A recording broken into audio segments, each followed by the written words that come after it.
I'm Luke Summerhays, and I love Aron. The Bulgasari is a creature from Korean folklore and mythology. It is born from blood dropped on a grain of rice. It eats metal to grow to gargantuan sizes. It smashes armies in the name of the poor and the defenseless, and it overthrows kings. But its hunger for metal can never be satiated, and it must eventually be destroyed. The Bulgasari is a cool monster, but what makes it really interesting are the two movies that have been made about it. The first was in 1962 and simply titled Bulgasari.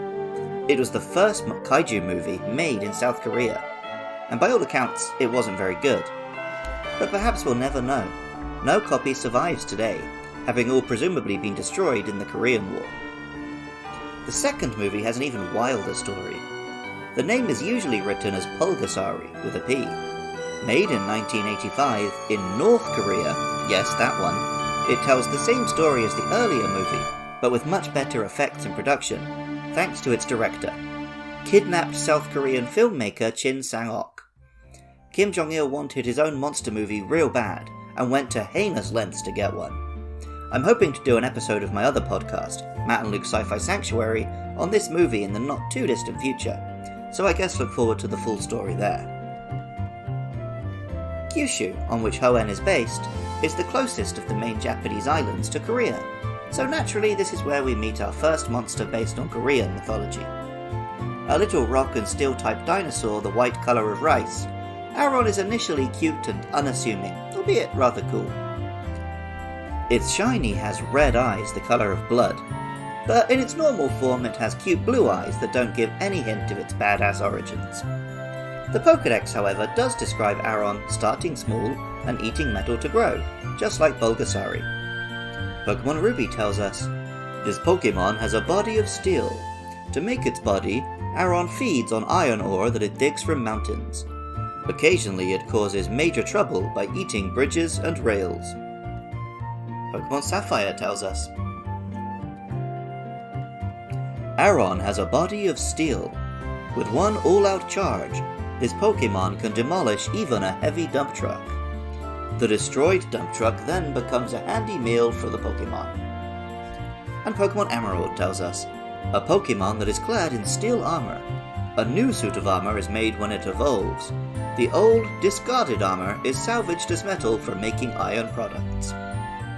The name Aron simply combines armor and iron. So I guess it's Aron? The Japanese name is Kokodora. Kodora is the name of its evolution, and that extra ko at the start just means that this one is a child. Speaking of which, at level 32, Aron evolves into Lehron. Lairon is a bulky, segmented, iron-armoured dinosaur like an ankylosaurus. It has a big mouth like a joyful grin, and is decorated with spikes and collars all over the place. The name Lehron takes the La from lamellar armour, as worn by historical Korean soldiers, and combines it with iron. The Japanese name, as I mentioned, is Kodora, just meaning large dragon. Pokemon Ruby tells us, Lairon tempers its steel body by drinking highly nutritious mineral spring water until it is bloated. This Pokemon makes its nest close to springs of delicious water. Pokemon Sapphire tells us, Lairon feeds on iron contained in rocks and water. It makes its nest on mountains, where iron ore is buried. As a result, the Pokemon often clashes with humans mining the iron ore. And finally, Pokemon Emerald tells us, when two Lairon meet in the wild, they fight for territory by bashing into each other with their steel bodies. The sound of their collision carries for miles. Other than the specific factor of eating metal, Lairon lives like a real animal. Its behaviour could be that of a deer, a rhino, or one of the armoured dinosaurs. However, at level 42, Lairon stops acting like a normal animal and starts acting like a strange one, becoming the kaiju Aggron. Aggron is a hulking bipedal dinosaur with metal plates that strongly resemble ancient Korean helmets and that classic kaiju body type.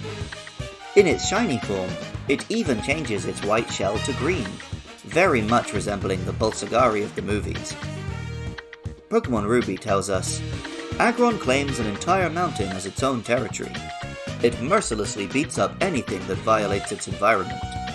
This Pokemon vigilantly patrols its territory at all times. Pokemon Sapphire tells us, Aggron is surprisingly protective of its environment. If its mountain is ravaged by a landslide or a fire, this Pokemon will haul topsoil to the area, plant trees, and beautifully restore its own territory. And finally, Pokemon Emerald tells us, the iron horns grow longer a little at a time. They are used to determine the Aggron's age. The gouges in its armor are worn with pride as mementos from battles. The talk of Aggron defending its mountain, and even rebuilding it after disasters, is reminiscent of Bulgasari's heroic character in the earlier half of the Korean movie. The name is a combination of aggressive and iron, suiting the monster's temperament. The Japanese name is Boscadora, as this is not just a child dragon or even a big dragon anymore, but the boss dragon. Aggron is a bulky monster, but its typing having 2 different 4x weaknesses, and its mediocre special stats, meant it never achieved more than niche success competitively, using sturdy and a few powerful recoil moves to do some damage. In the 6th generation, Aggron gained a new Mega Evolution, with a wild boost to its defences, but it still wasn't quite able to light the world on fire, although it did start to see a few more appearances in top tier play. Pokemon Sword tells us, Aggron has a horn sharp enough to perforate thick iron sheets. It brings down its opponents by ramming into them horn first.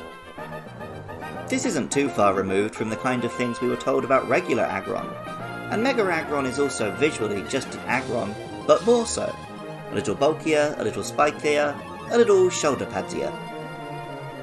Pokemon Shield does give us some new information, telling us, long ago, there was a king who wore a helmet meant to resemble the head of an Aggron. He was trying to channel the Pokemon's strength. Many ancient Korean helmets and pieces of armor do feature depictions of the Bulgasari. Unfortunately, the actual historical creature looks more like a slightly aggressive tapir rather than a 2-horned beastly kaiju. I don't know much about Korean history or culture, despite many of my students here in Japan being as obsessed with Korea as I was with Japan at their age. Through Aron, Lehron and Aggron, though, I've discovered a little more about Korean folklore and history, and hopefully taken my first steps into a wider world.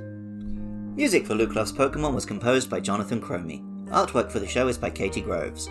Writing, editing and producing is all by me, Luke Summerhays, and costs are covered by my lovely supporters on Patreon. If you like this podcast, please rate and review on whatever podcast app you're listening through, and please tell your Pokemon-loving friends. The podcast can be found on Twitter and Facebook at LukeLovesPKMN, so please get in touch. The next 2 monsters are Meditite and Electrike, so hit me up with your thoughts about those or any other monsters. Lastly, as I mentioned, this podcast is supported by Patreon. If you want to listen to episodes early and help keep the show hosted online, visit patreon.com/podcastio-podcastius. And if you have an idea for something I could offer that would make you interested in signing up, Twitch streams, Q&As, videos, or content on wider topics, please let me know. And even if you don't feel like doing any of that, thank you so much just for listening.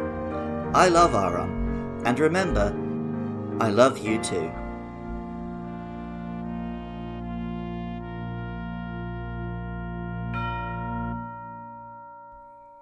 No, it still feels weird. I want to call him Aron, even though that just sounds like a person's name.